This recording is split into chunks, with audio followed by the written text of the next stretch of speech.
Hello everyone. For those of you who haven't met me yet, I'm Kristine Lund, and I'm the Interim Principal-Dean at Martin Luther University College. And I wanted to use this opportunity through the medium of technology to tell you a little bit about what's going on at Luther this fall. I'm speaking to you right now from the courtyard in front of Luther, where normally there would be a number of Adirondack chairs scattered around. Students would be having lunch, visiting with their peers, preparing for class, and maybe even having a little snooze. But currently, the only occupants of the deck are the Canada geese. And frankly, the students are much neater than the Canada geese. So we miss the students. The building seems eerily empty, the hallways quiet, and we certainly miss the interaction of having people around. Being outside is a good reminder that Luther is situated on the traditional territories of the Anishinaabe, the Haudenosaunee, and the Neutral peoples. And why this is important is because it's important to remember what the Indigenous peoples offered us as settlers as we came to this new land, and how their wisdom over the centuries allowed us to be successful. And Luther in the Land Acknowledgement commits itself to continuing to work on deepening and developing better relationships with our Indigenous brothers and sisters. If you're not sure where you're residing, I'd invite you to go to nativeland.ca and discover what Indigenous land that you're living on or working on. I know that for many of us, the last 6 months have been very challenging. I can imagine that many of you have needed to reimagine your work, learn new skills when it comes to technology, find different ways to respond to the demands of your work, or maybe even to adapt to not having work. We have needed to figure out how to keep ourselves well in so many different ways, and to manage the stress of not being able to have the social interactions that we normally have become so used to. It has and continues to be a challenging time, and it's filled with much uncertainty. So I wanted to tell you a little bit about what's going on at Luther this fall, so perhaps that would be a little bit of certainty in your life. Luther has had to face these challenges as well. In mid-March, we shut down very quickly our in-classroom teaching and pivoted to a remote learning context. Faculty worked very hard to make this shift, which continued into our spring and summer courses. And the decision then was to make fall and also winter term a remote learning context as well. Certainly this is necessary, as we all want to do our part to minimize the impact of COVID-19 on our community. The professors take very seriously the transition into this remote learning context.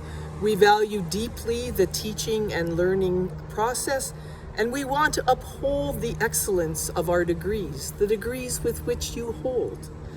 So when we're learning in an online environment, it's very important to know that we're not just making do in a remote learning context. No, in fact, we're finding different ways to build relationships through the use of technology. While we're not face-to-face in the ways in which we have become accustomed, we are still very face-to-face, mediated through technology, and we're working hard to create a learning community. We see the screen as a way of supporting connection and a way of being present to each other. And although learning in a remote context presents different challenges than classroom learning, I've been encouraging students to lean into that experience, to be brave, to ask questions, to engage the conversations both in their small groups and in the total class. Their peers and professors are available to them if there are questions. And together we are creating an engaged learning process. I suspect that those of you who've had to pivot to remote doing your work have also been finding new ways to see screens as a point of connection and as a way of creating a rich work environment for yourself. As I said, it's a stressful time, and I wanted to let you know of some opportunities that are happening at Luther that might interest you and might also be supportive for you as you are addressing the challenges in your life. Because we've pivoted to a remote environment, many of the things that we used to do on face-to-face have now been transitioned to the online format. So every day at 12:30, we have a contemplative pause for 20 minutes, and these take different areas of focus. So on Mondays, we have contemplative music, organized by Gerard Yun, a member of the music faculty at Laurier. On Tuesday, Dr. Mona Tukarik-Lafosse is reading reflectively through Ruth and Esther. On Wednesdays, I invite people to go on a meditative or mindful walk with me. On Thursdays, our focus is more interfaith, and we have people from a variety of traditions leading our contemplative pause. And on Fridays, we alternate having a focus on eco-spirituality or doing settler work, which addresses our relationships with Indigenous people. Also, our Wednesday open door services at 5 are also available by Zoom that you can join us. Once a month, we will be having solidarity services where we join with others to focus on a particular issue. This month, we will be focusing on Orange Shirt Day, recognizing the impact of residential schools on Indigenous people and our commitment to making a better life for our children. Sing Fires of Justice, which has been an annual event where the music community has gathered around a particular issue, will again this year happen remotely. The focus is on home, justice for home, and will be happening on October 4th at 7. What does home mean for you? What are your insights into the challenges of being homebound or homeless in this time of COVID? What are the needs to create a more robust sense of home for everyone in our region? So there will be a roundtable discussion with 3 panelists, Jean Becker, Bashar Yabor, and Nathan Stretch, with a focus on the Water Street House of the Working Centre. There will be music from the Waterloo Region Mass Choir and other local musicians. So again, you can find the links on our website. The Centre for Public Ethics is planning a few events. They're creating a series of podcasts looking at some of the deeper impact and implications of the COVID pandemic and some of the important ethical questions that the crisis raises for faith communities and for people of faith. And they are also helping to sponsor a gathering of parliamentarians who are interested in forming an all-party interfaith caucus. The gathering will be part of Democracy Exchange, which is a natural conference aimed at addressing our democratic deficit. The Delton Glebe Counselling Centre will be holding its 5th annual breakfast on Wednesday, October 21st from 8 till 9:30. And this year, the focus will be a panel discussion on grief, loss, ritual, and hope in a time of pandemic. Tickets are $50 and a charitable receipt will be issued for a significant portion of that money.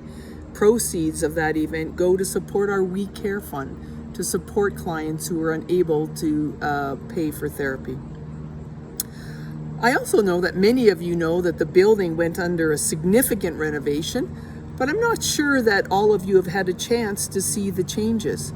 So I want to invite you to go to the Martin Luther University College YouTube channel, where Mark Ellebrocht, a current doctoral student, made a video tour.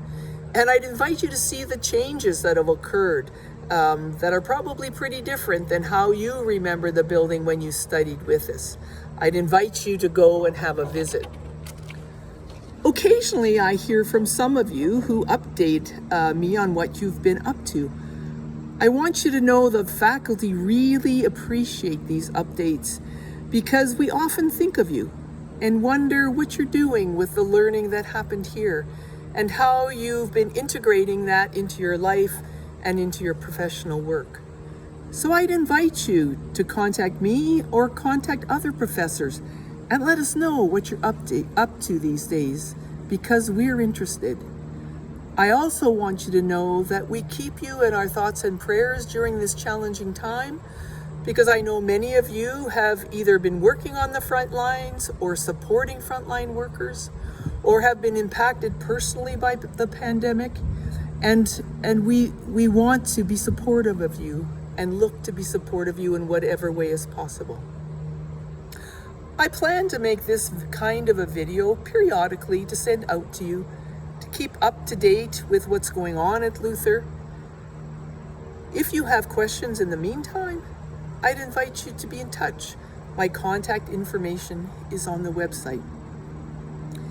In the meantime, I hope that you and those you hold dear stay well, and that you find ways to thrive in the midst of these challenging times. Bye for now.